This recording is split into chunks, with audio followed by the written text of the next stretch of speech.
Cyfeillion, noswaith dda, croeso i'r bawb. Good evening, ladies and gentlemen, and welcome to the university this evening. It's a great pleasure to be able to have Griff Rhys Jones, the patron of the Sustainable Places Research Institute, to have him back here in Cardiff to chair the University Sustainability Week debate. And the debate's entitled Mind the Gap, Meeting the Energy Challenge in the UK. So the debate this evening is hosted by Cardiff University Sustainable Places Research Institute, and it's going to look at the very topical issue of the energy challenge. So it's going to cover not only the looming energy crisis in the UK, the more immediate one, but also the longer-term questions of how we can provide reliable, affordable, clean energy for current and future generations around the world. Now, Sustainability Week embraces exhibitions, workshops and information on sustainability held across the university campus, and tonight's debate is one of these events, and I hope it's going to be challenging, inspiring and thought-provoking. So that's the job of the panel, to provide that. The research we do on energy at Cardiff University isn't just scientific and technological, although it is that. We're also responsible for an influential report on public attitudes to energy system change in the UK. It's called Transforming the UK Energy System, Public Values, Attitudes and Acceptability. And this is a really critical part of the whole issue. In a sense, the technology and scientific developments are only part of the debate. It's really the political aspects, how the public views the technologies that can actually affect things more in some cases. This research was funded by the UK Energy Research Centre, and it was carried out by a team from the University's School of Psychology, the Welsh School of Architecture and the School of Engineering. What this work showed was that participants saw the bigger picture of energy system transformation, and they were overwhelmingly committed to moving away from fossil fuels towards renewable forms of energy production and to lowering energy demand. So that's the research we do, but I should also say that, of course, education is a major part of our mission, and we do education and training on energy to address the skills shortages we could predict in the future, and in training the next generation of engineers and researchers in these types of fields. So this is an extremely important topic. It's one that impacts on all of us, and I very much hope you enjoy the debate.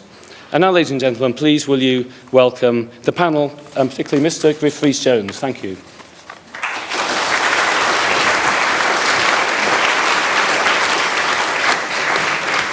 Good evening. I just try and explain a little bit. I should say noswaith dda. Did I say it at all right then? Because I'm really apologetic. I was born in Cardiff, but I have to say before I started that my Welsh credentials are appalling.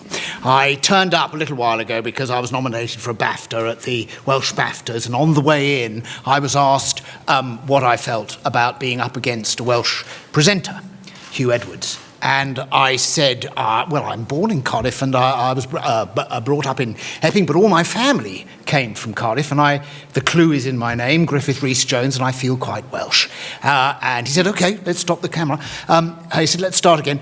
What do you feel about being up against a proper Welsh presenter?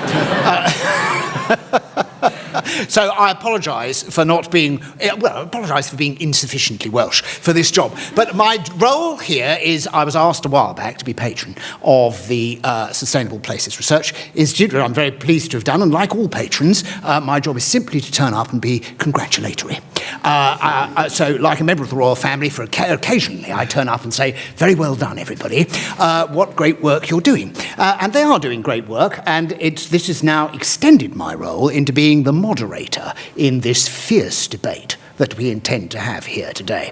Now, you may be wondering how such a fierce debate is going to happen with our panel here, all actually coming from, as it were, sustainable areas, and they're going to introduce themselves and tell us a little bit about their credentials and their feelings in a moment. But the debate, I hope, is going to be initiated by you. We're going to have a set question from the audience. We're going to hear our panel's response, and then I do want to open it up to everybody in the audience to come up and stand up and say their piece. And as they do so, if you wave vigorously, you can either shout or somebody will come with a microphone. If you can pause for just a few seconds, I'll try and identify you so we don't, like in question time, get any confusion about who is asking the question, but that may happen because this is a highly orchestrated event.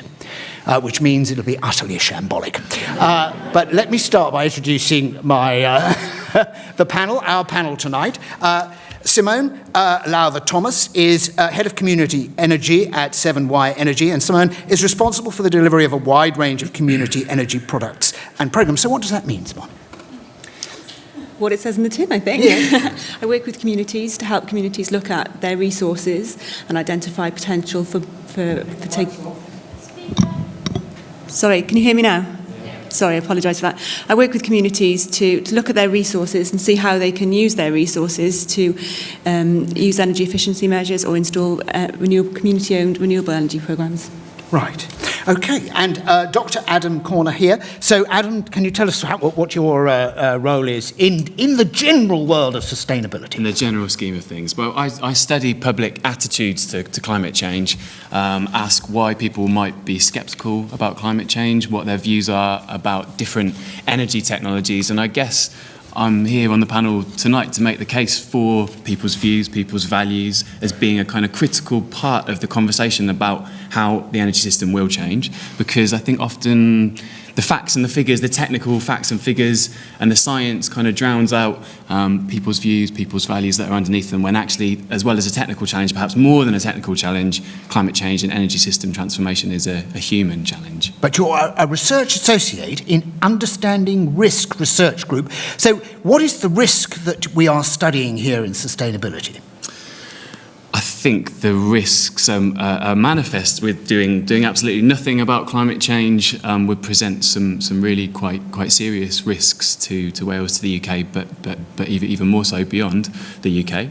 But I think every choice about different energy technologies has risks attached. There's no 100% upsides with any energy technology, I think, and I'm interested in hearing people's views about those tonight. Okay. So Justin Lewis is Professor of Communication at Cardiff School of Journalism, Media and Cultural Studies and Dean of Research for the College of Arts, Humanities and Social Sciences. What's your speciality in this sustainable area? I suppose I'm interested, Griff, in the whole area of the media's role in helping us to understand or perhaps not understand the issues to do with climate change. I suppose for me, one of the big questions of our age, I think, is we get scared about all kinds of different things, all sorts of problems that are unlikely to ever occur in our lives, and yet when faced with something that's truly catastrophic in scale, we shrug our shoulders and just carry on as normal. And I'm interested in why that is, and the role of our media and of our culture more generally in shaping public attitudes and perceptions.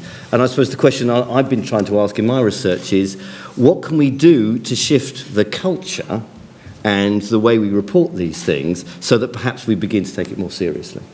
Okay.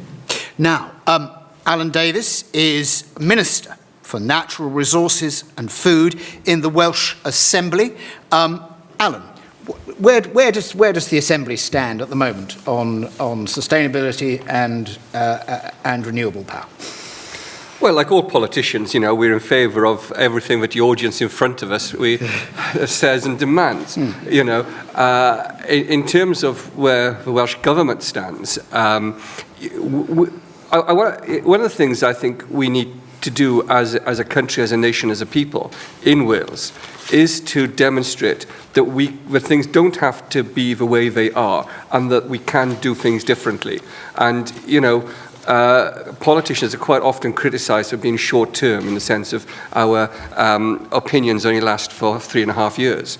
And then we listen to somebody like Justin, whoever on the panel, and we think, oh God, we better change our minds again. But one great advantage of a tyranny of the electoral cycle is that every so often you feel that you actually want to do something, and because you might not be in office this time next year, you actually have to do it quite soon. And that's the sort of mood I'm in at the moment. Get on with it, in the mood. Yes. Yes, I haven't spoken to the First Minister. Perhaps I will be in office this time next year, I don't know. But, certainly I think that, looking through some of the stuff that I've got in my portfolio, that we've got as a government ahead of us, I think that we've got an opportunity now, today, the next few weeks and next few months, to actually put in place things that will change the lives of my children and all our children. And I think we've just got to do that. Okay. So some of the questions that we might be inviting us to discuss tonight, or to debate tonight, are what we mean by sustainability, whether we mean that to be something that we can achieve in 50 years, whether we can mean something that can be achieved in 10 years, whether it's going to have an effect in 100 years, or what it might mean in 200 years. And that's also historical continuity as well, that we might ask ourselves, if we look back and say, if in the beginning of the 18th century they planned for things in the 21st century, whether that would be achievable. These are all questions that I think we ought to be asking and looking at ourselves. I don't think we have a lot of climate change skeptics on our panel. Do we have any climate change skeptics in our audience? Nobody who wants to admit to that? That's interesting. But this is the question. If we have a consensus about the idea of climate change, we're actually looking at a number of different proposed solutions. And one of the things that we as a community have to debate is what the solutions to the problems facing us with climate change are going to be, and how we're going to pay for them, and what we can do to bring the public on board. And with that in hand, and how much we have to coerce or indeed woo the public into being on board with these plans as decided by others for them or for themselves. Let's start with the first question, which I think is from Richard Nosworthy. Richard, are you around? Would you like to ask? Here comes the microphone. Rushing down to you. Great. So, Richard, could we have the first question, please?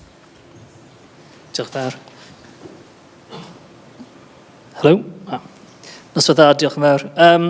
like to ask a question about barrage or tidal lagoons. What's the preferable option for the Severn estuary? Okay. So, this is quite a hot potato.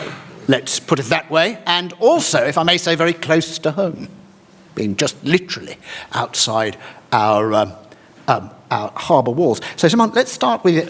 Can I start with you? What's your feeling about plans for a tidal barrage for the Severn estuary? It's not an area that I have a huge amount of expertise in, I have to admit. I think it's possibly part of the energy solutions we need, part of the infrastructure that we may need to look at. We need to balance the environmental and the social benefits of that against the economic potential benefits and think of it as potentially part of our energy mix.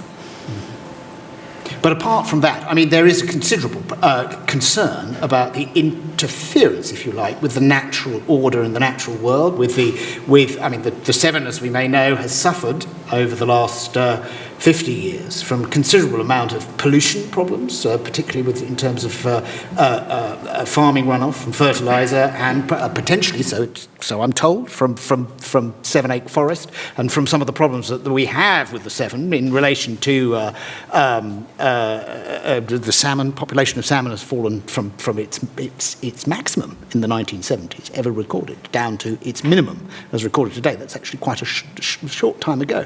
Well, I mean, do you have a concern about the idea that we would put into place a barrage which would then affect the natural order of the Severn? Absolutely, I think it's a really important resource for Wales. You know, the birds and as you said, the ecosystem services that the barrage provides, and the fact that it's a catchment for Wales and in terms of pollution and the environmental mitigation has to be taken into account. Yes. Okay, so Alan, are they taking that into account, and how advanced are plans here, and what's the political position? What's the political position? Yes, shall I start like a politician? I may be called upon to take decisions on some of these matters, and because in a lovely-looking audience, but there's always a troublesome lawyer lurking somewhere in the darkness, I will say that nothing I say this evening should be read to imply support for any individual project or proposal. So nothing this evening is on the record? That might come at some point before me. So please, I've learned the hard way about Chatham House rules. So I'll just say in general, without any reference to particular proposals, that the Severn estuary has a tremendous potential for us. We should use the potential that the Severn estuary provides in terms of tidal energy. We have to ensure that in using that potential, we do not destroy the ecosystem of the estuary or the ecosystem of the tributaries which run into that estuary, so places like the Esk and the Wye and the rest of it. I also, wherein my fisheries minister's hat would say that I'd be very concerned if we were to use the Severn in such a way as to not only affect the ecosystem of that estuary, but also all the systems that depend on that estuary. So when I, in very general terms, of course, come to look at these matters, we will be saying, yes, use the Severn, yes, use the energy that can be derived from the Severn, but let's do that in such a way as doesn't affect the wider ecosystem that is dependent upon that estuary. Okay. Adam, is that possible? The barrage is the zombie proposal that lives and dies and lives and dies and never quite dies. I mean, it has some obvious advantages, like all renewable energy sources do, which is that it would produce renewable energy. And I think it's a simple point, but it's important not to lose sight of that. In principle, I think most people agree that renewable energy is a good thing and that society ought to transition towards it, but it can't come at any cost whatsoever.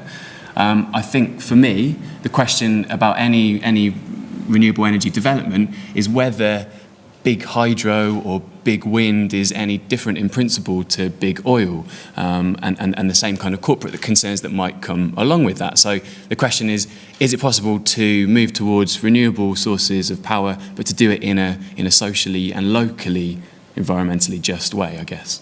Okay, well, I'm just going to turn to you now, Justin, because in a funny sort of way, a barrage of this size is a colossal investment. I mean, when we talk about local involvement here, we can't imagine the citizens of Cardiff all getting a barrow and a spade and going out and putting this barrage in. This is something that would require huge commitment, wouldn't it, to make it happen? Yes, and I think actually that's part of the problem, although I'd like to thank the Minister, who I think very carefully said he was going to be non-committal and was, but actually I think I certainly interpreted your answer very clearly in one direction rather than the other, and I suspect most others did too. You shouldn't tell any lawyers that you've said that so. But I agree with what you said. I mean, my worry about the barrage is it's a big potential vanity project in that it's big, it's bold, it's the kind of thing that captures the political imagination, but it may not actually be the most efficient way of investing money in capturing tidal energy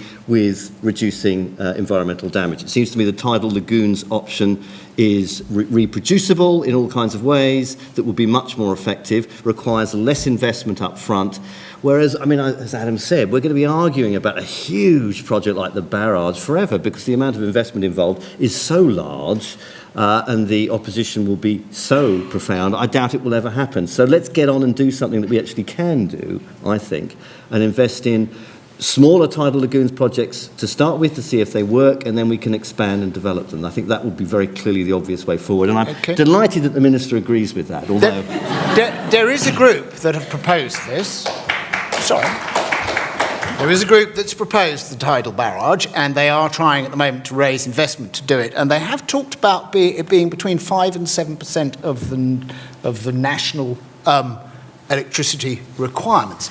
Tidal power has not been used enormously or in anybody's calculations in terms of, and yet the moon, as we all know, and tides tend to happen with extreme regularity, and we haven't really investigated that. We spent a lot of time investigating in what we might call low-grade scientific responses, but not very much in technical responses to some of the great power sources that are available in the natural world. Do we have any opinions in the here? Yes. One thing that during the recent debate about the nuclear reactor at Hinkley Point was that the barrage didn't figure in that discussion. And I was going to ask the panel whether they think there's less environmental damage for our future generations, better sustainability in your terms, in building a nuclear reactor at Hinkley Point or a barrage across the Severn. Adam, what do you think about that? It's a prescient point, I think, because if that energy doesn't come from the barrage or lagoons, then it has to come from somewhere else, and there's downsides with every single option that would be on the table. I mean, I think it's notable and interesting. I think that when the new Hinkley Point power station was announced, it wasn't accompanied by really much in the way of a flurry of criticism. And I mean, it's not strictly true, I think, to say that support for nuclear power has rocketed up. People are still broadly quite unfavourable towards it, but the opposition to nuclear power has split in some sense, because people who care very much about climate change and think that climate change should be stopped at all odds are prepared to accept nuclear power more as a kind of devil's bargain. Absolutely. Alan, where do you feel that at the moment there is a split between nuclear power and that sort of intrusion into the environment? I'm very supportive of nuclear power, and nuclear does, and I hope will have a part to play in the overall energy mix. As a government, we're very supportive of the investment that we hope will take place in Wilther on Anglesey. But can I go back to the point that you made earlier, in the sense of it hasn't been the investment in tidal? Well, we are seeking to make those investments as a government at the moment across in West Wales and Pembrokeshire, and looking at testing the sorts of kit that will be able to be scaled up to generate the energy that we will require in the future. And we are looking at making investments at the moment in both in both wave and in tidal, and looking at how we can test those concepts at the moment and then scale them up to actually deliver the sort of energy solutions that we need. Do we have any strong supporters of tidal power who would like to speak? Yes.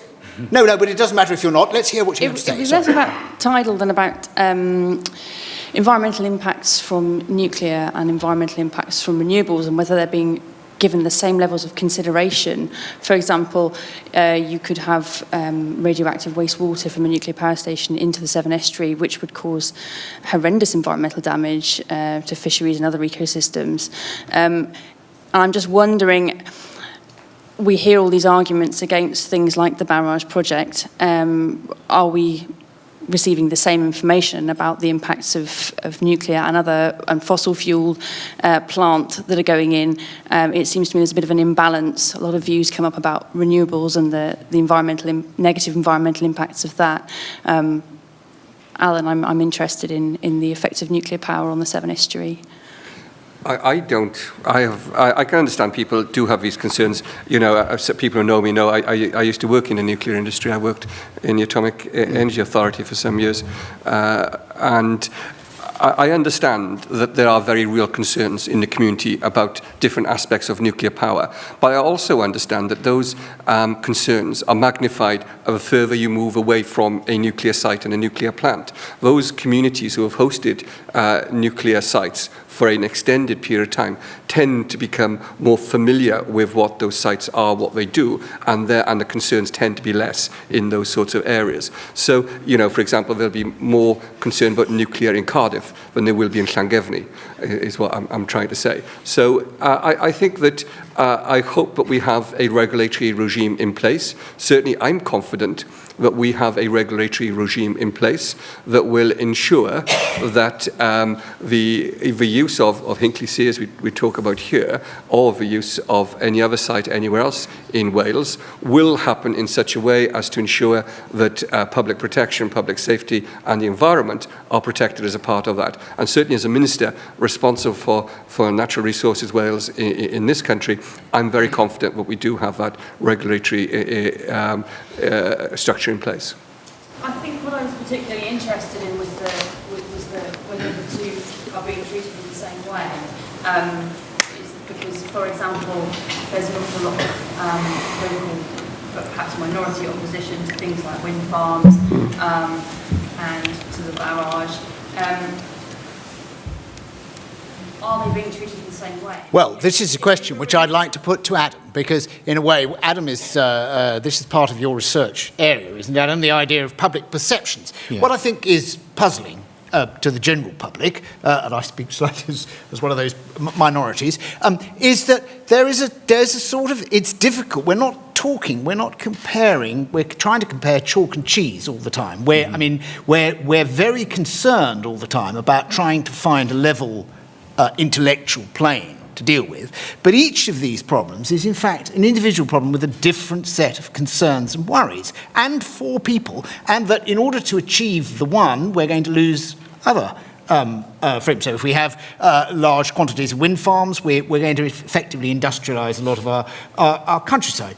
If we have power stations, nuclear power stations, we would have the opposite effect, because I think the latest figures on solar farms is we need something like 360,000 acres to provide of solar farms to provide the same amount of power as we would be occupied by about 150 acres of nuclear power stations. So we're taking 360,000 acres out of food production in order to provide solar farms, but if we did it with nuclear power stations, which we're going to have anyway, so it seems. So how does this work? How do we evaluate one against the other? Yeah, well, you're right. You're comparing very different things with very different types of risks. One with a potential for catastrophe, but a small probability, we hope. The others with less potential for something dramatic to happen, but perhaps more mundane, more everyday, more aesthetic problems with them. But I think that, the point is every new sighting of any new energy technology is likely to be contested, whatever it is. At the moment, there's a lot of new applications, and Simone will say more about this, I'm sure, but for wind farms in the system on new sites, and so they're receiving a lot of contestation. If the announcement for a new nuclear power station had been at a new site, not an existing site, I think we would have seen quite a different response from the public.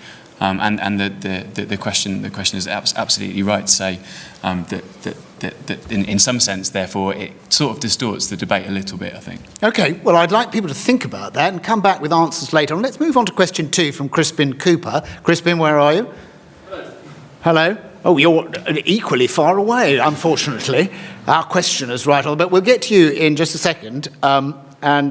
This is relevant to what we've just been discussing, I think. Hello. I'm actually conveying a question from Richard Linley, who can't be here, but the question does relate to nuclear, and it's saying, how do we finance major energy infrastructure? And in the recent case of Hinkley Point, is guaranteeing a high price to EDF necessary, and is it the future for nuclear energy? Okay, so the question is, how do we finance major energy infrastructure, and was guaranteeing a high price to EDF for future nuclear energy the answer? Justin, will you fill us in a little bit here on the sort of press reaction that happened around the EDF? Because there was a lot of fuss in the newspaper. There was indeed, and I think some of it legitimate and some of it illegitimate. I think the illegitimate fuss was the idea that we should be paying for energy at all. Or that there should be an increased cost for energy. I think we have to accept the fact that energy will be more expensive in the future. What I think is legitimate is that I think we should do that out of general taxation, which is much fairer, much more progressive than what is actually a very regressive form of taxation by sticking it on energy bills, which everybody has to pay. So I don't think it's a good way of doing it. I think we just have to accept the fact that we're going to have to invest quite a lot of public money into this.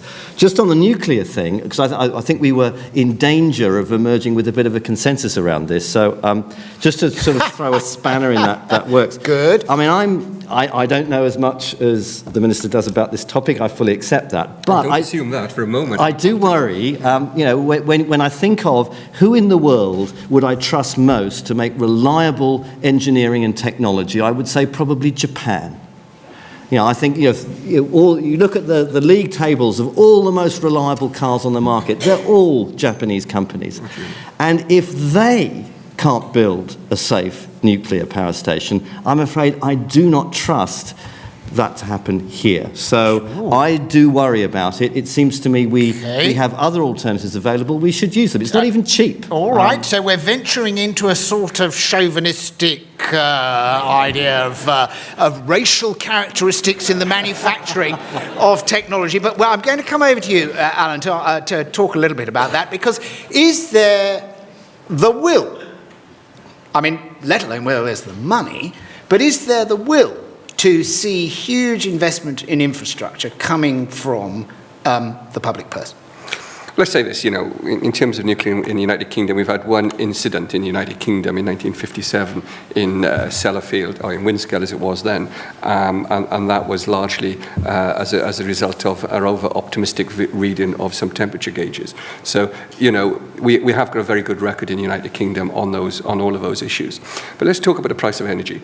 All of us who've grown up in South Wales know that the cost of energy has always been high. All of us who have watched relatives and friends coughing blood, gasping for air, and dying as a result of coal knows that in the past, the price for energy has been paid in lives and not just in pound, shilling and pence. And I think the unveiling last month of the National Memorial in Senghennydd it reinforces that for all of us. So let's get away from this fallacy that energy, the price we pay ourselves for energy might be cheap, but the price paid by other people can always be far, far greater. So I don't accept some of the arguments that are currently being made on this. I believe that we have a responsibility to ensure that we do make these investments and making sure that these investments are made on our behalf if we're unable to do so as public authorities and as governments for ourselves. I think the tragedy of, if you like, of Hinkley, I won't make any comments on the price that has been agreed by the UK government, although I will. You can, if you like. Although I will make a point with the UK government that made that agreement. But I'll say what I'll say is this: the real tragedy of that announcement was that it demonstrated that we've lost so many skills and expertise in the United Kingdom. Had that decision been taken a decade or 2 decades ago, then we would have been able to build that reactor and to build that infrastructure here in the UK using UK technology, UK research and UK skills. And to a very great extent, we've lost that skill base in the United Kingdom. And I think that is a tragedy and a failure of policymakers going back many, many years from all different parties and different elements of political spectrum. Is it entirely that? I'm interested in that question because when I was down at Felixstowe Docks, and there, in Felixstowe Docks, the largest cranes in the world, which you can use for container, are made by Chinese engineers. And they're floated across, put up in Felixstowe Docks, which is our principal East Coast port. But they couldn't be erected by British engineers because health and safety wouldn't allow them to. So effectively, the Chinese who'd made them came ashore off their boats and put them up because they sort of created a sort of enclave where actually they would be free of the national health and safety regulations in order to do that. Is there an element here which it's not just skills, but I'm told this wherever I go across Wales, and we don't so much have a slate industry. It's not because of the unwillingness of people to do it, but because of our regulations have made it almost impossible to create this. I don't think so. I defer to you on cranes. I really don't. I'm only giving it as an example. Anything about that at all. Yeah. But we created a nuclear industry, the civil engineer industry in the world. Calder Hall was the world's first nuclear power station when that was opened in 1950s, and we had a number of demonstration reactors in different parts of the world, some which I worked with and around in Harwell and across in Dounreay and the rest of it.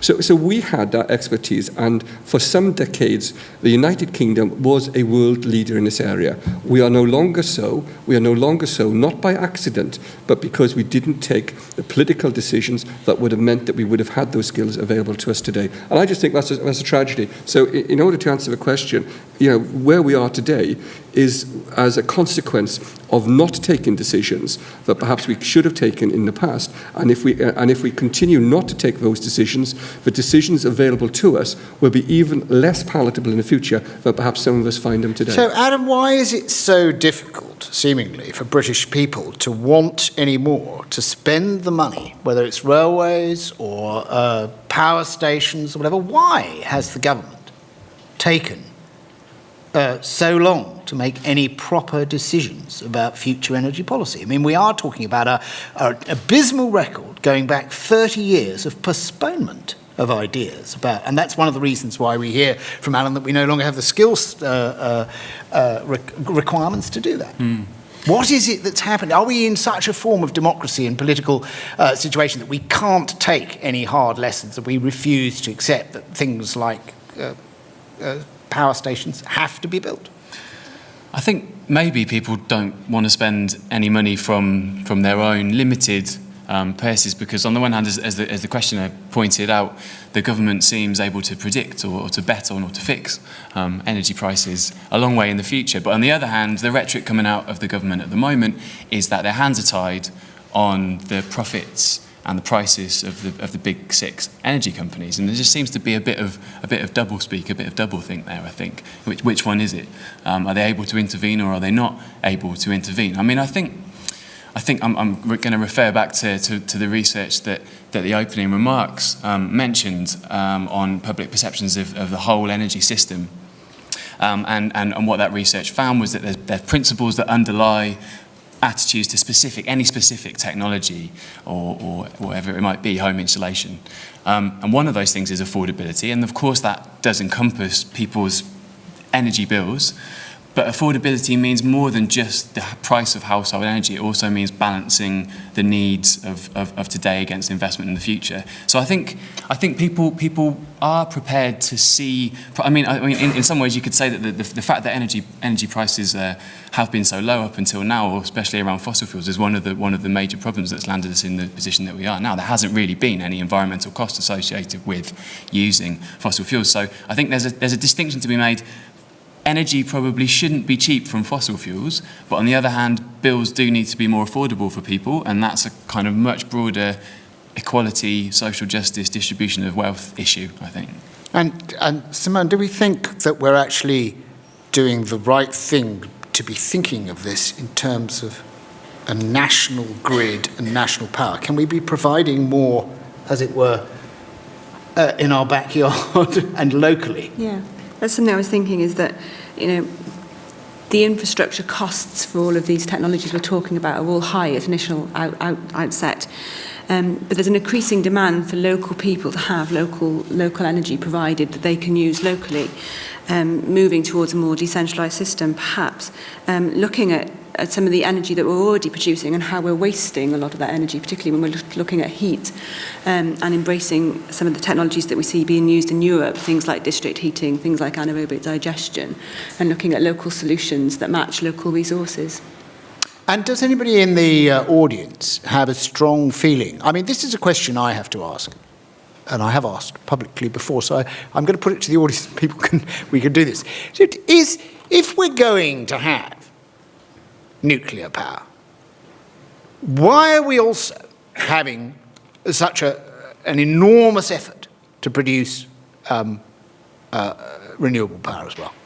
Why are we taking such huge subsidies and making such an effort to have renewable power when, in effect, nuclear power could answer all the questions? And just to have one state, it's a bit like saying, I'm going to be a vegetarian, but only one day a year.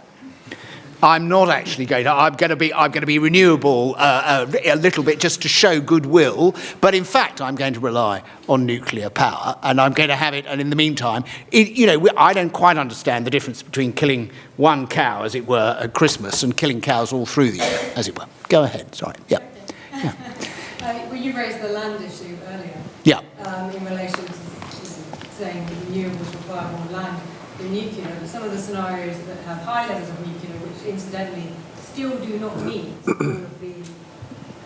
all of the electricity demand for the UK, because we're not just nuclear only provides electricity, it doesn't provide energy.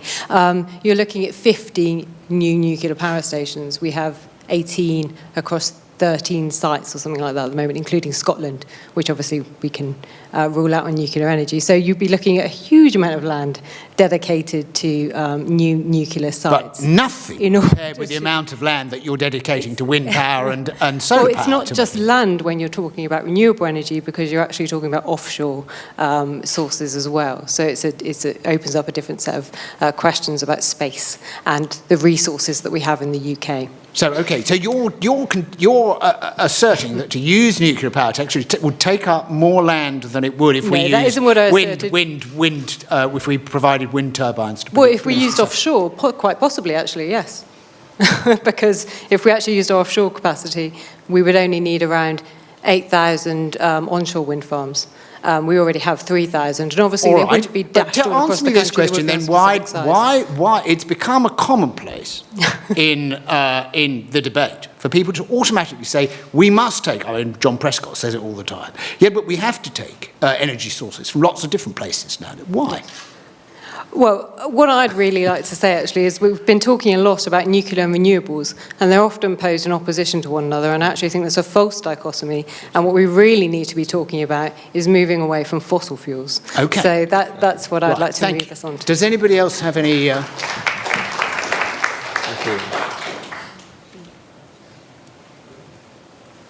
There's a gentleman at the back there. Just getting a microphone just down here. He's waving just on your... I can't tell my right from my left here, but I'll try and work it out slowly as we get. We don't need to. Go ahead. It's quite interesting that we're talking about giving up land to put wind farms on and thus industrialising the landscape. Would the panel not agree that the landscape in Wales especially is already heavily industrialised through agriculture and forestry, and quite interestingly, neither of those activities make any money whatsoever, and without subsidy would be gone within 10 years. So in switching to something which is actually useful in covering our land, would we not be seeing a net benefit? Oh. Good. How would you like to comment on that, Adam? What's the public perception? Because at the sense that people don't necessarily see agriculture as a complete waste of time, but they also don't equate agriculture as an industrialisation of the land in quite the same way, perhaps, as they see wind farms doing such things. No, I mean, I think there's a danger of apart from raising a false dichotomy between any types of energy sources. There is a danger of becoming overly focused on the opposition to wind farms, which is relatively concentrated in certain areas, and I think you also have to get at the reasons behind the opposition to. It's not the blades themselves, I think, for lots of people that they object to. It's perhaps the fact that they haven't been involved early enough in the decision-making process, not just would you like this development here or here, but should it be in A or B at all or somewhere else. So there's a kind of perhaps absence of democratic decision-making that forms part of people's views, the sense that maybe profits get taken out over the border or further away also feeds into people's views about energy technologies. Because in the same way that whether people are concerned about or are sceptical about climate change and the risks of climate change doesn't have all that much to do with how much they know about the science. It has more to do with their ideology, their values. So do people's values and the things they care about affect what they think about any particular instantiation of energy technology. So I think there's more going on in views about wind farms as there is about any other energy technologies as and when they're cited than a kind of outright opposition to the mechanics of it itself. Yes, I mean, let's move on to question number 3, if we can, from Susan Baker. And we have, I'm sure we're going to come back to wind technology as we go on through. Yeah.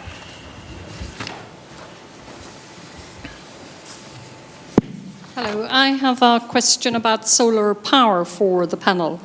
That if adopted in every home, does solar power have the potential to slow global climate change?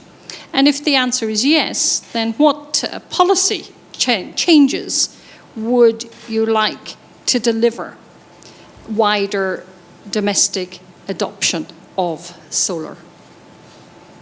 So, solar power, particularly in the domestic front, does it have, in other words, is it within our own power to make use of solar power to have an effect on global warming by presumably putting solar panels on our own houses?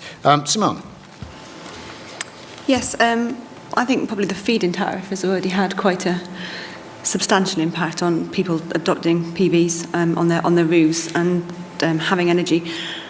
I think there's actually a lot wider benefits from having people take up PV in terms of getting people on board, thinking about energy, thinking about having ownership of power, having control of their own energy. The economic benefits, obviously, to the individual, but also the education and getting people thinking about energy efficiency measures, thinking about the society effects. We're seeing across Wales, across the UK now, community photovoltaic buying panels, bulk buying groups coming together, social enterprises coming together who are able to install photovoltaic panels and use the income for energy efficiency measures. Can you give us an actual example of that? Is there do you have a sort of a particular account or anecdotal account to give us of that?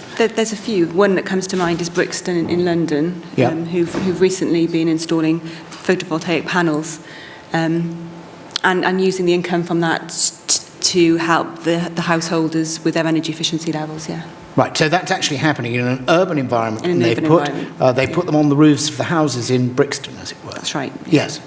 It's interesting, this solar power is surely one of the problems, Justin, in terms of the actual cost of voltaic elements, because that's been a considerable problem to begin with, although the cost of them is now falling, isn't it? Yes, and I suppose like many of these things, the more we can encourage people to adopt them, the lower the costs will fall. So I think the more we do this, the cheaper it will be. I suppose it would be nice to see, and this takes up on your earlier point, Simone, I think that even better is not just sticking solar panels on roofs, but building houses that don't require them in the first place. I was reading about a housing estate in Oldham over the weekend that can operate and heat their homes with electricity bills of £20 a year. Now, that's a kind of energy efficiency which, if you really invested in it, would require far less, of all kinds of energy. And I think we also need to be thinking about that. But clearly, solar power, it does seem to me, should be part of a mix. Even in a country like this, where we don't see the sun as often as we'd like. No, we don't. And in fact, if you go to Australia, where the sun burns the ground, and where effectively they're suffering at the moment from the sun's power to just simply fry most of Australia, you find that there is virtually no take-up of voltaic panels at all. So, Alan, what is it? How much subsidy are you prepared to give? I don't think I think we need to have a financial regime that enables people to make investments and to see a return in a reasonable amount of time. And, this is one of the issues I had in mind when I said earlier that I feel we've got to move far more quickly on. We have in Wales already changed the permitted development rules on planning to enable these sorts of things to happen far more easily, and that is happening at the moment. We don't have the Australian experience of sun in Blaenau Gwent that I represent, but you do see now housing associations there constantly, when they're building, to be putting in PV panels on the roofs of those buildings, and people are seeing a very real impact from that. But that comes back to the very real question that was asked earlier. I reject the choice that we're given quite often. You can either have this or you can have that. We need an energy mix that focuses in on renewables, and that's where my own personal priority lies, and that enables us to have the baseload supply of energy that we require, and I believe that nuclear can play a role in that. But at the end of the day, we also need to ensure that communities and householders and businesses and farmers, I disagree with our friend up there. I think farming is a great industry that provides us not only with the food that we need, but also sustains rural Wales in a way that simply wouldn't happen as a part of our identity as a country, and I think we should maintain that. But businesses that can invest in energy that will then cut their bills and make them more profitable as well. So I think we do need to have a very different view of what energy is. We need to be able to put in place as a government the incentives to do that, but more importantly perhaps as a government we need to take down the barriers that are preventing people from doing that at the moment. Okay, Adam, I notice, however, if we look at the uptake on solar panels, the actual domestic use of it, indeed the industrial use of it on new buildings, and we can look across at a lot of industrial buildings across Britain. There are industry parks, there are car parks, there are thousands of places where solar panels could be introduced, but they're being put on grade 1 farmland. Why is that? I don't know. But I'll tell you. tell you, but can you give me an answer? I mean, what do you think is the public perception? Because obviously people are not taking the option of investing 15 grand of their own money in order to bring their thing. And I can tell you from the letters I get, I know why. I mean, some people are, I think, and we can ask, should we have them? Do they make any difference? Should we be subsidising them? Where should they go? The third one seems the most easiest to answer. They should go in the least obtrusive but most sunniest places possible. And on the question of do these things make any difference? I mean, going back to the question, you could say that nothing we do on its own in the UK makes any difference. You could say that. It would be disingenuous, I think, and completely misrepresenting the problem, because this is the ultimate commons dilemma. Nothing happens unless everyone puts in and does something. And on the question of subsidies, I would challenge the framing of kind of green levies, green subsidies. Why not call them a pollution tax, which is what they are? Okay. I just want to say I've had a lot of letters from people. I don't know why they wrote to me, but I did get involved in a solar farm dispute, and they wrote to me. I had a lot of letters pointing out that I've spent £15,000 putting solar panels on my roof, and it's just been £15,000. In other words, it hasn't actually helped me greatly. It's been an enormous investment which has not made the return that they promised in the brochure. And for various reasons, that's one of the reasons, but which is to do with public perception of solar panels, that they actually, unfortunately, for one reason, for many of these people, didn't work. But the reason why they're appearing on Grade 1 land is because the government at the moment is using an opportunist planning system, which is basically to say, if you're a landowner and you have a field where you can take the advantage. In other words, this is not Alun planning. It's not planning, it's actually saying we'll allow the free market to work, and wherever there is somebody who can be persuaded by Hive Energy or the rest of it to put it up. The argument that I had, which was not unfortunately recorded that way, was about the nature of planning. So how do we plan to do this sensibly and not in a totally random way by opportunists? Look, the planning regime does not allow the unregulated proliferation of solar farms in Wales. That is not what the permitted development rights actually say. And where landowners or land managers wish to establish a solar farm, as it were, well, that would require a level of planning consent and other consents.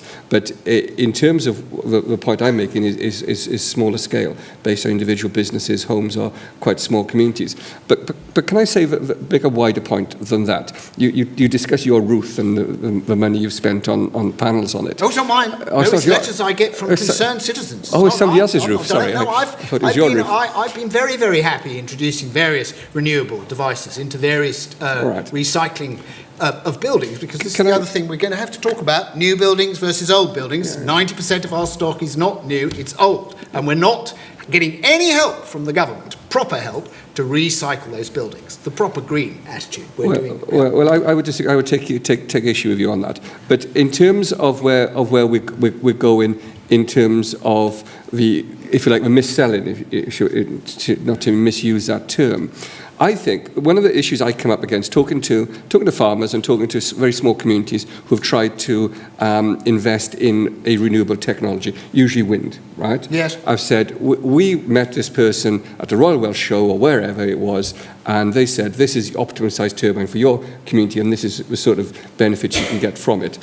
What they quite often say is, this is the maximum benefits that you can derive from something in this location, not what is best and most appropriate for that individual business, for that farm, or for that community. And I think we do need to be very clear about ensuring that the sort of small-scale renewable development that takes place is appropriate for that location, is appropriate for those people's needs. And I think we haven't taken decisions on this yet as a government, but I'm going to be introducing into the next rural development plan an element that will support, see my officials looking surprised, that will support and sustain local investment in renewable generation, in distributed generation. And I suspect and I think that as part of that element and as part of that scheme, we will have to put in place some frameworks which will help people take the right decision about what is appropriate for their place and not simply buy what they're being sold. Okay, because that can we have an opinion from the audience? Yes. I think it's quite likely that the people who bother to write to you about their solar panels are possibly the people who have had some problem. The people who are happy with their solar panels probably aren't bothering to write to you. As I think it was Alun pointed out, most Welsh housing associations are putting massive amounts of solar panels on the roofs of their houses, and they wouldn't be doing that if solar panels didn't work. But I would like to know from Alun whether there's any possibility of planning rules changing so that all new buildings have to have solar panels on them. Yes, I'll come back. Yep. I think we've got to move towards a situation. I wouldn't say solar panels per se, because I think the appropriate technology might be different in different places. But certainly, I think we do need to move to a situation whereby new build happens in such a way, either the passive homes that we were discussing earlier, or has a means of generating its own energy needs and its energy supplies. And we've got to balance our wish and our want to do that with the need to provide homes to people at reasonable cost. And I think those two demands and those two imperatives and ambitions can sometimes be in conflict. What we have to do as a government, if you like, is to get those different demands into a balance. And I think we are getting there, and we will be getting there, I hope, more quickly in the future than we have done so in the past. So, I do broadly agree with your proposition, although I would say that I think we have to ensure that we have a renewable technology that is appropriate to individual homes or groups of homes in terms of in terms of local heating or combined heating and the rest of it. So I think there's more than one tool we've got in this particular toolbox, but we do have to work on the basis that in the future homes should be able to generate and be more either passive or make a positive contribution to energy needs. Sorry, yes, sir.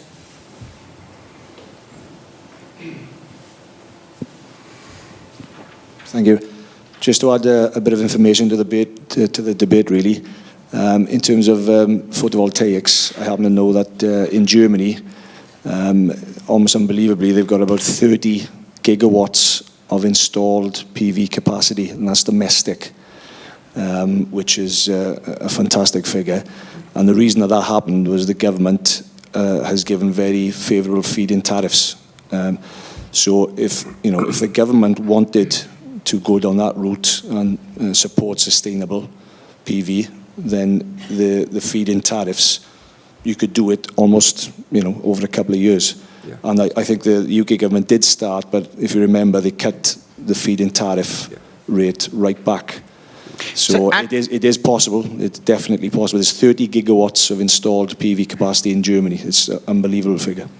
So, Adam, what do you think is holding up the British public from picking up on solar panels?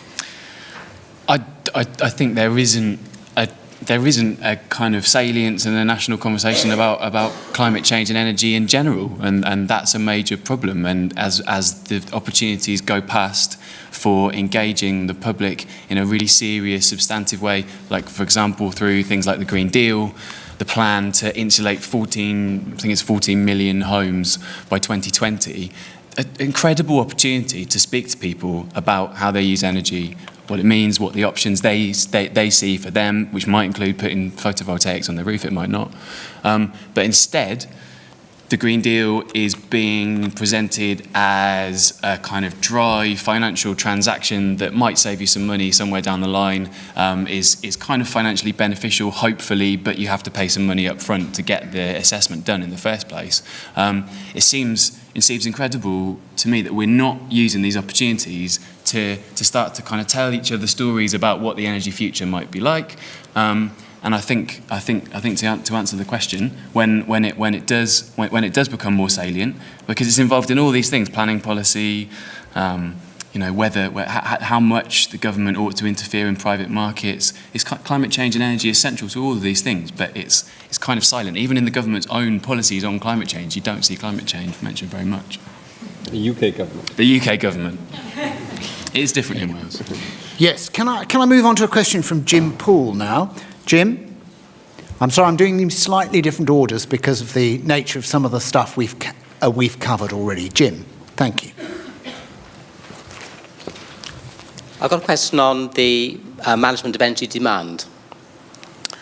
Closing the energy gap could be achieved by bringing in new forms of low-carbon supply and by reducing demand. How can we move quickly to implementing and financing blanket programs of emissions reduction across all the various sectors, like domestic, business and infrastructure? Okay. Thank you very much, Jim. Well, Jim is actually asking the question that follows on from what we were discussing there, which is the nature of energy saving and what we're doing enough about energy saving, because a lot of what we do in the world and across the world is about increasing populations and an increasing demand for energy. So, Justin, what's your feeling about our relationship with energy saving? I think we need a complete culture change because I think that the way that we think about these things is dominated by frameworks that are deeply unhelpful for worrying about issues like climate change. So, for example, take the world of journalism.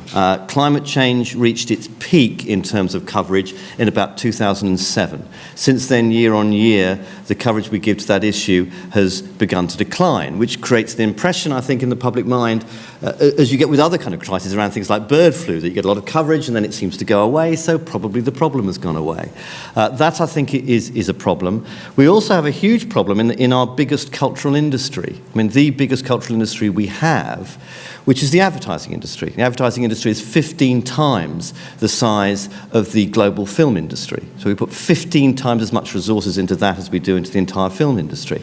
And the message of the advertising industry is that the solution to every problem all the time is to consume more stuff and consume it as quickly as possible, chuck stuff away as quickly as possible. And that's a system we subsidize. We subsidize the production and consumption of goods on a massive scale, because it's the public purse that has to pick up the waste produced by that, the toxicity produced by that. It's not the companies producing or consuming those things that have to do that. So we already subsidize that. I think we need to change the culture so we subsidize other kinds of things and say, okay, that kind of activity should cost what it actually costs. So the people who produce stuff that ends up going into landfill and has to be picked up and disposed of, big budgets of municipal waste now go to that. So there are cities all over the world who can't spend money on things like health and education because a huge proportion of their budget is going on municipal waste disposal.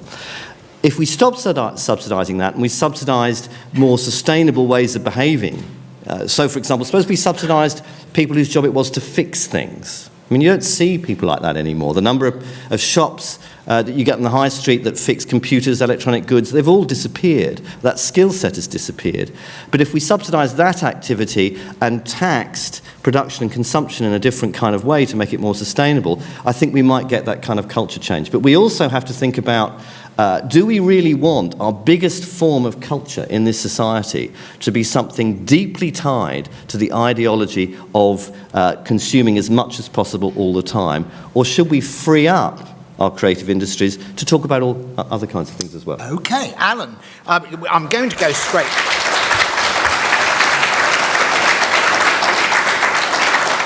I'm going to go straight to you because I think we're all conscious that as soon as the recession hits, we're told that the retail market has slumped, that we're not buying enough. And I've never, in my experience, this is a relatively new thing. I'm not that old, but I don't remember that the news used to tell us we weren't buying enough things. We weren't out there buying. If we just went out and got into the shops before Christmas, it becomes a news story that Oxford Street hasn't sold as much as it sold last Christmas. And you might, and obviously the mood of the audience here and with Justin is what a relief. But the governments don't seem to share that. They want us to buy more and more, because they do tax it, quite heavily. I think Yeah. 15%, between 15% and 20% VAT is actually already quite a heavy tax on consumption.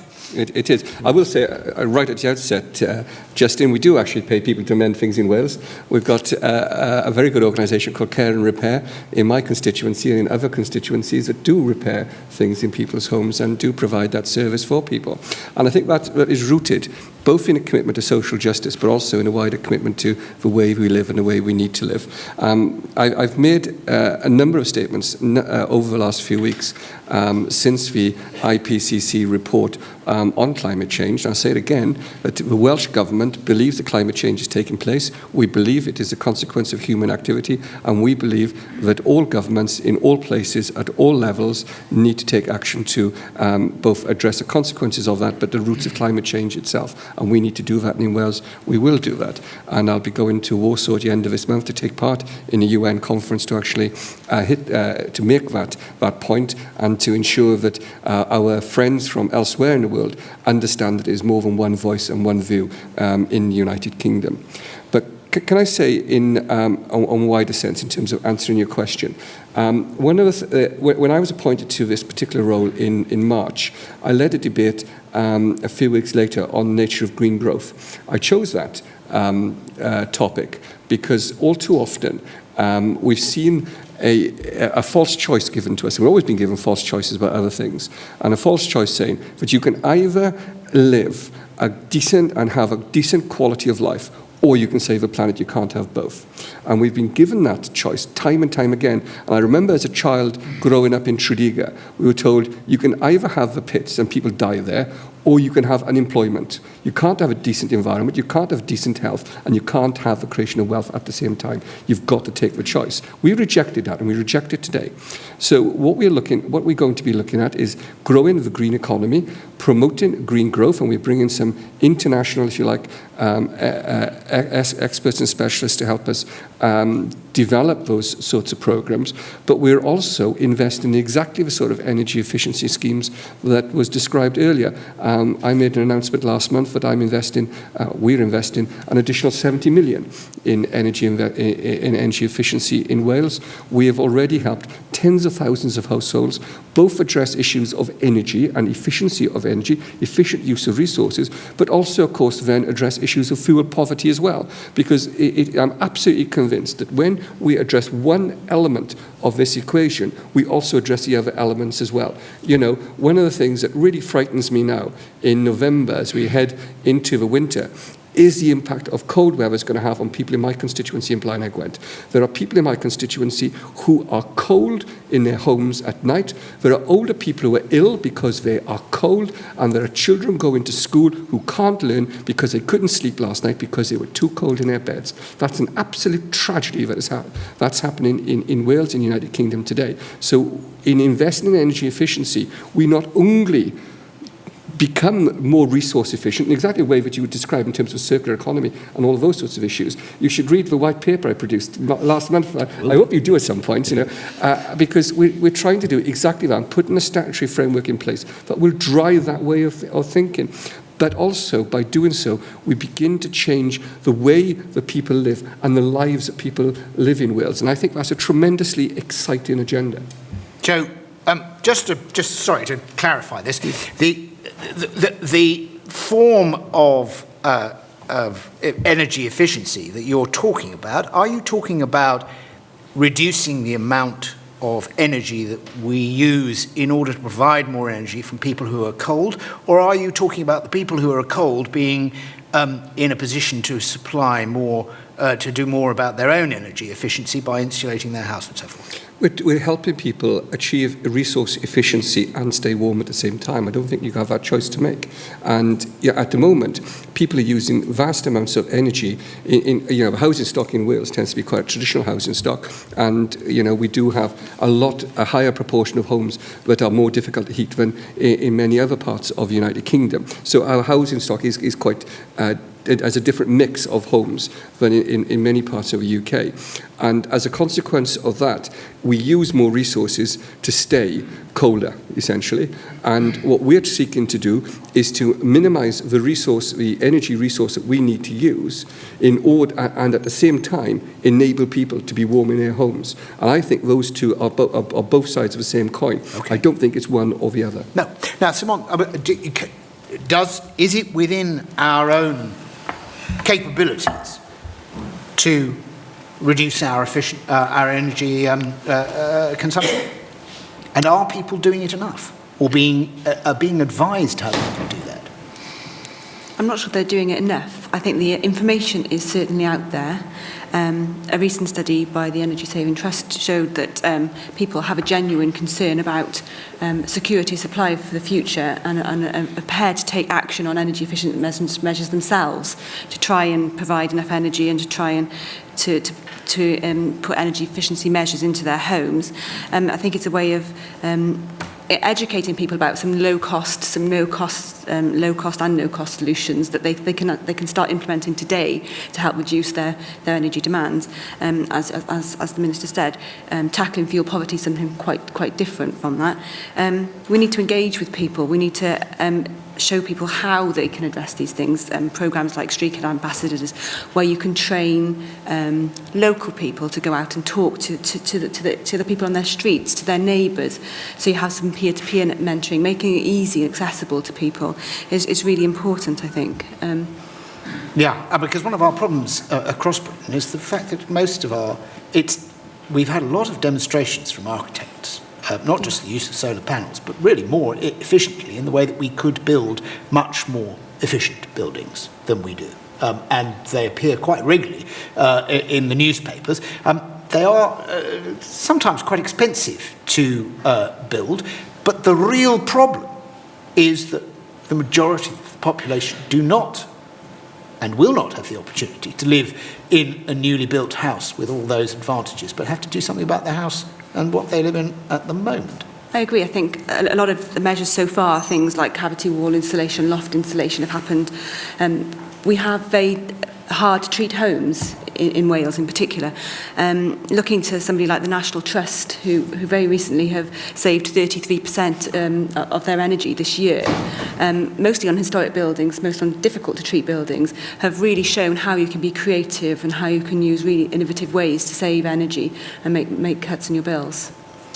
Thank you. And finally, Adam, what about the public perception, the public take-up of this idea that somehow saving energy? What I'm interested in here is the public is getting a groundswell of feeling there seems to be one rule for them and another rule for certain aspects. So if you walk down any high street, you notice that the shop windows are blazing away all night long, and yet we're being asked at home to use energy-saving light bulbs. So how much does the sense of the public uptake of these sort of ideas depend on a sort of on the idea of of perception of what's going on, what they're being asked to do?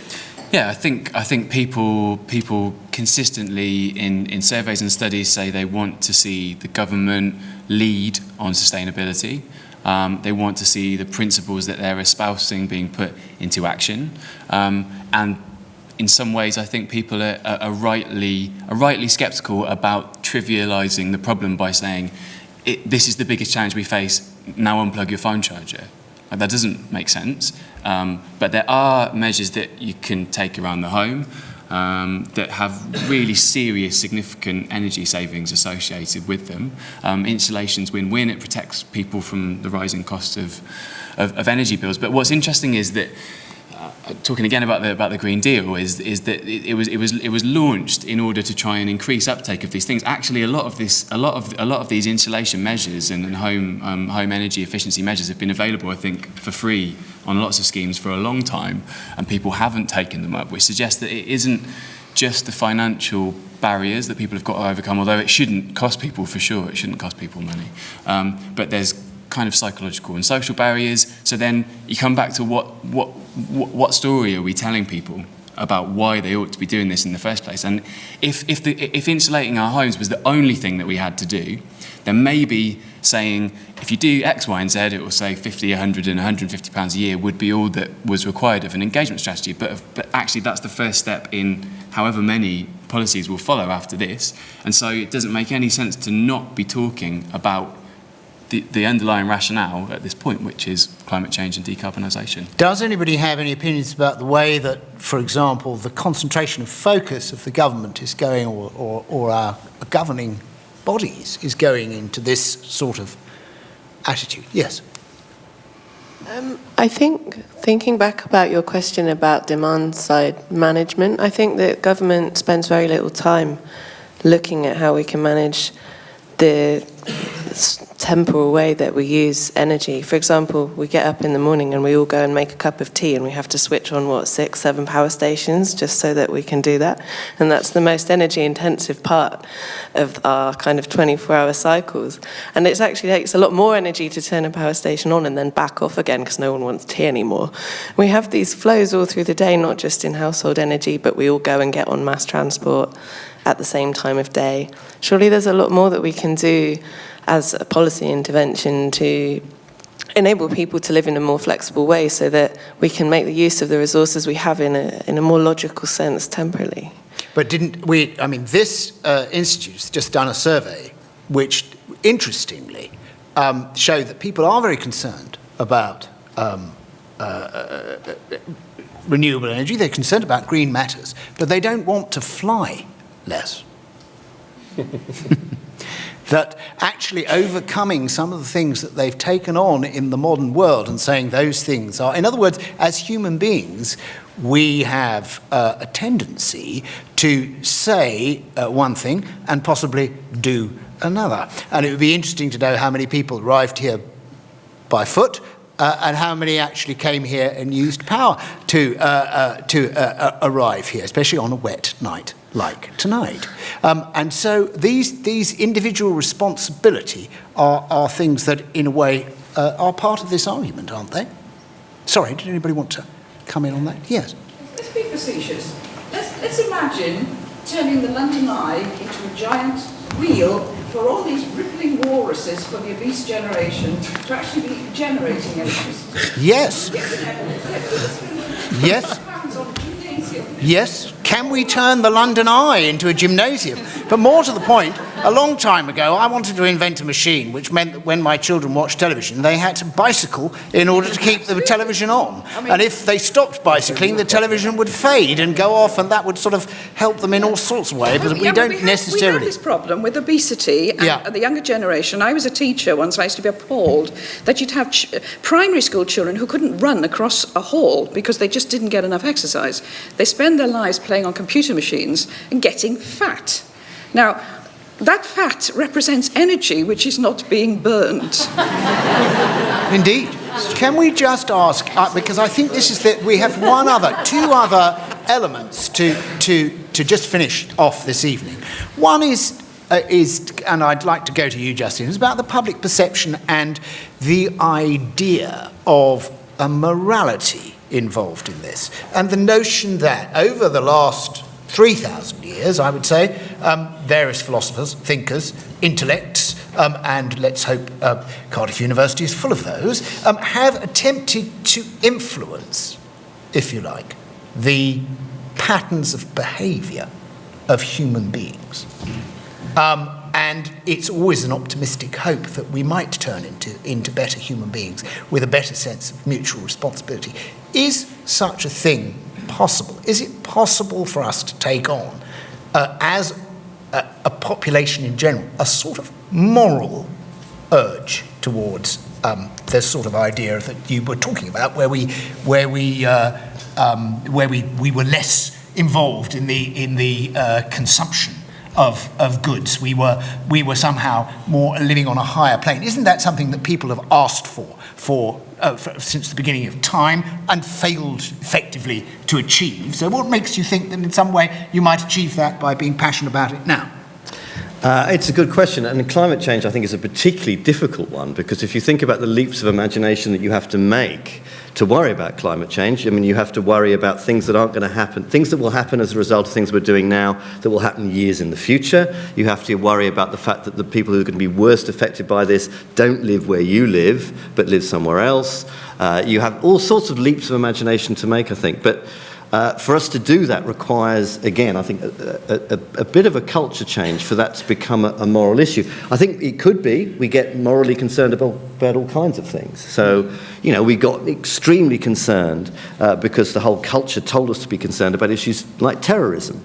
There's no reason why we couldn't get similarly concerned about issues like climate change if pushed in that direction. I mean, just one other thing I'd like to say on that, which is to do with the thing we haven't talked much about. We've talked a lot about individual responsibility, people in their own homes, what you can do in communities. What we've talked less about, I suppose, is the business world and the corporate social responsibility that we need to think about there. We currently have an economic system that gives an incentive for a business to produce things that don't last very long at all. So Apple has a business model that means that every time they produce something, they are working to make that object obsolete within 18 months to 2 years. And they're fantastically good at it. So we have a culture now. I mean, I remember a time when we bought an object that we, you know, consume culture on or we communicated with, and we'd expect it to last a good 10 years. Now the average phone lasts about 18 months to a year, and nearly all of them are thrown away in full working order. And that seems now perfectly normal.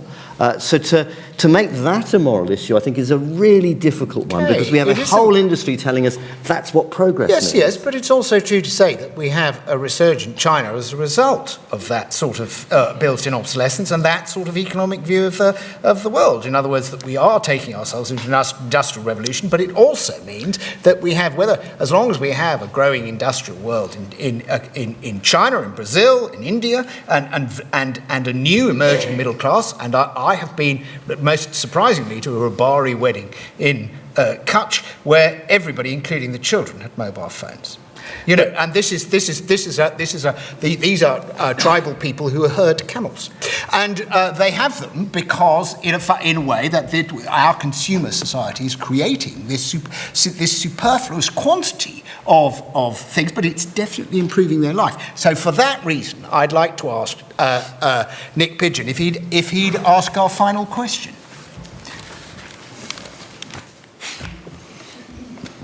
Yes, thank you very much. So my question, does it matter what the UK and Wales does when sustainability and energy will depend very much upon what happens in some of the other far bigger countries around the world?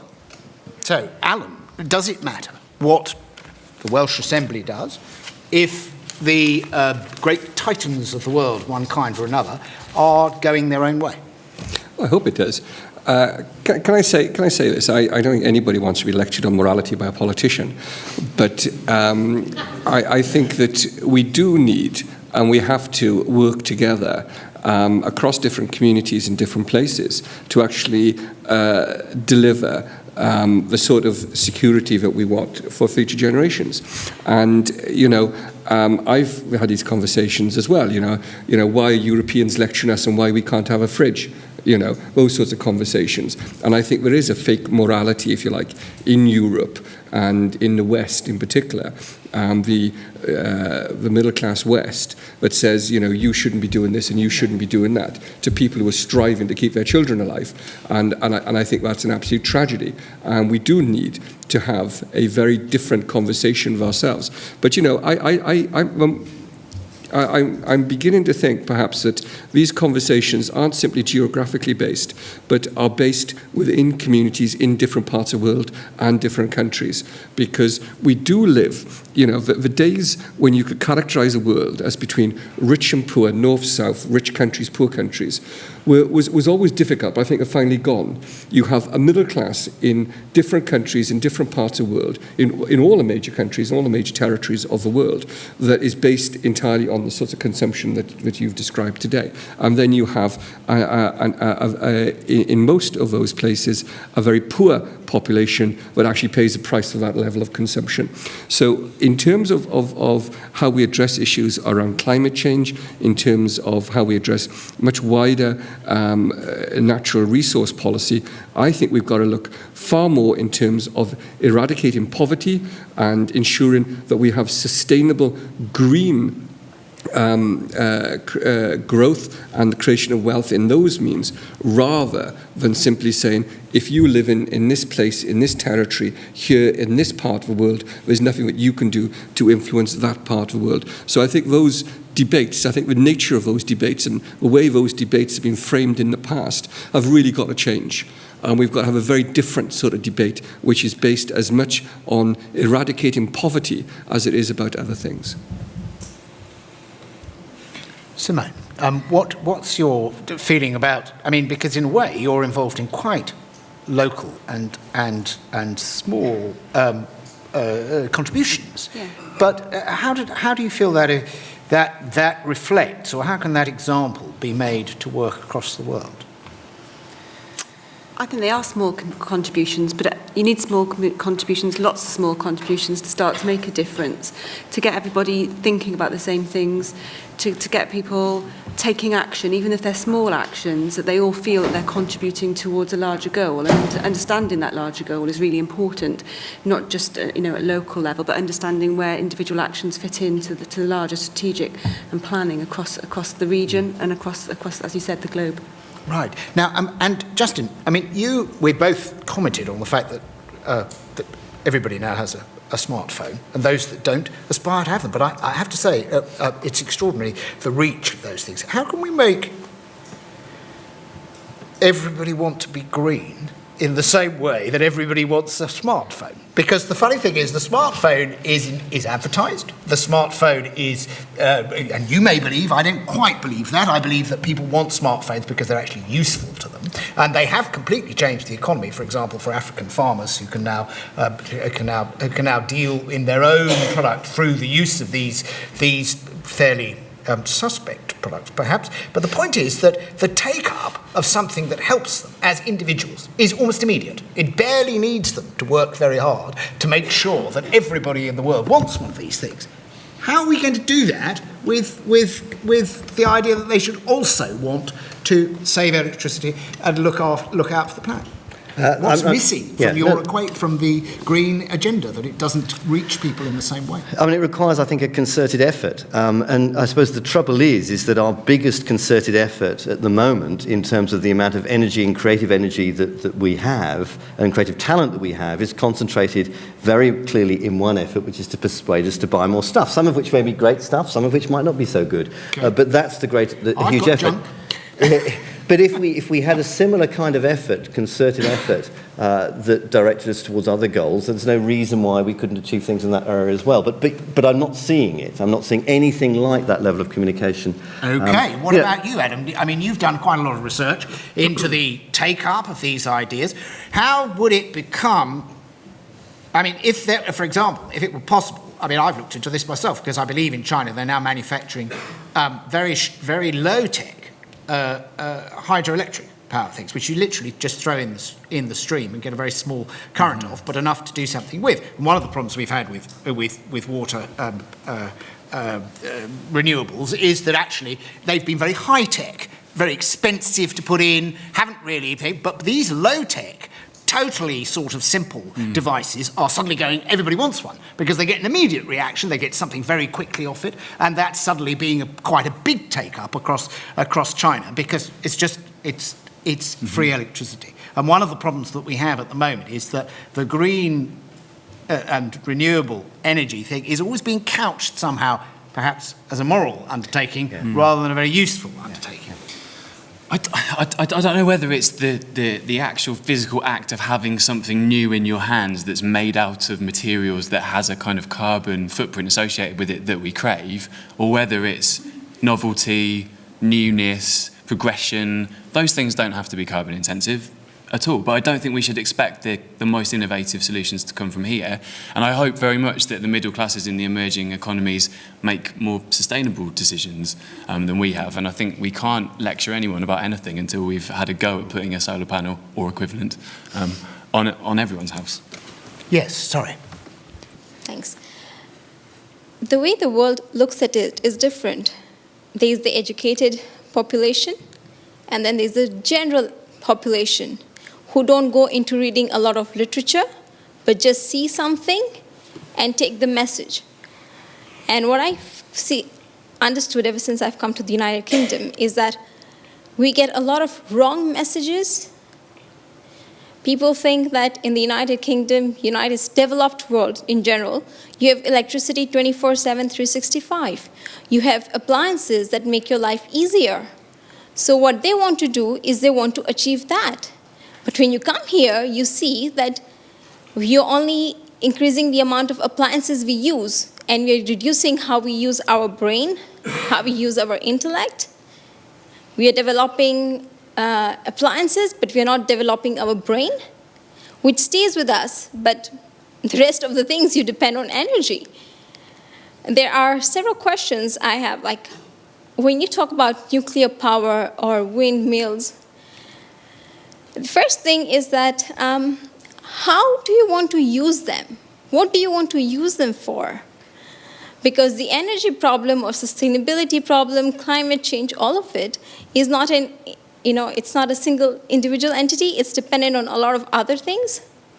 And trying to solve things in separate departments, separate pockets, is not going to solve the root cause of all the problems. We need to solve the root cause, need to understand where all these problems are arising from, because all of them are interlinked. And I think what you guys do, people take that messages. Not everybody is going to go into reading the literature and the science because they don't have the means to go and understand what is exactly going on over here. So, so the example that in a way that the developed world is giving is an important example because it sets some standards for the rest of the world at the moment, as it is, as we live in a sort of American hegemony at the moment, so that is something that is used. I mean, Hollywood, for example, preserves an image of a successful West which is full of cars and appliances. Yes. And if it didn't, then maybe that would have a different effect across the world. Yes. Yeah. And the other thing I wanted to say is that when you have governments, policymakers saying one thing, trying to achieve something, then we have messages of sustainability going around, climate change going around. We have, I don't know whether we need to create employment, and that is why certain industries are created, they're allowed to come up, or we keep expanding industries. And then on the other hand, we say, let's go green. We are spreading two types of messages, and we are confusing everybody. Yes. In fact, one of the problems about the whole, this is my point, is that the actual consistency is difficult to find because, effectively, we have different demands politically as well. Sorry, would you? Yes. Yeah, can I just so I guess I'm sort of interested in this. I come from an international supply chain background, worked in China and India and so on, so I've been into the factories, the textile factories there. I've been in China where you can't breathe. I've worked closely with retailers in America and in this country, and you're talking about throwaway items. And my question is the children now were so right. The lady was talking about, yes, somebody's playing with an Xbox, they're not getting out and doing exercise, there are throwaway clothes. Is there any effort being made to educate the young kids that are, I guess, the ultimate consumers now, about the responsibility that goes with that and the types of things? Yes, it's a good thing, and I know there's a dichotomy, but yes, it's a good thing, but also there's a responsibility that comes with that. So is there any thought about educating kids so they grow up to be maybe more responsible people that they consume, but can we do it? There's a responsibility that goes with it. Can I ask Alun to answer that? Because how much can we have within the educational system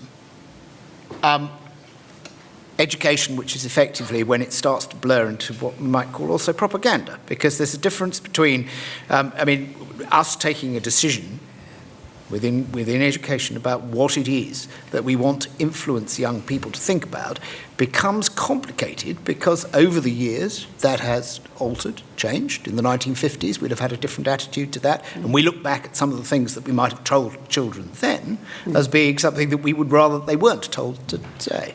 Yeah, absolutely. I think the problem that's been described is absolutely right. What really terrifies me about some of this throwaway society is that we have an attitude, but we have throwaway people as well who are producing those goods for us. And some of the real tragedies that we've seen in some factories recently are absolutely heartbreaking.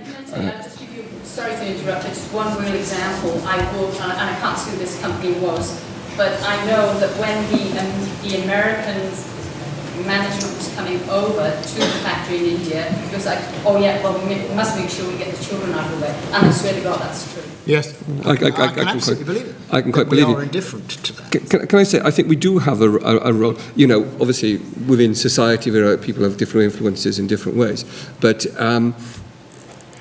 in terms of formal education and the formal structures, we do, I hope, in Wales, educate children and young people about the demands of citizenship, and citizenship in its much broader sense. One of the conversations I had this afternoon with the health minister, with the education minister, sorry, was about how, when he reviews the Welsh curriculum next year, we can actually put things into that curriculum which actually help us achieve other things. You know, boys being taught how to cook, for example, in terms of a wider health agenda.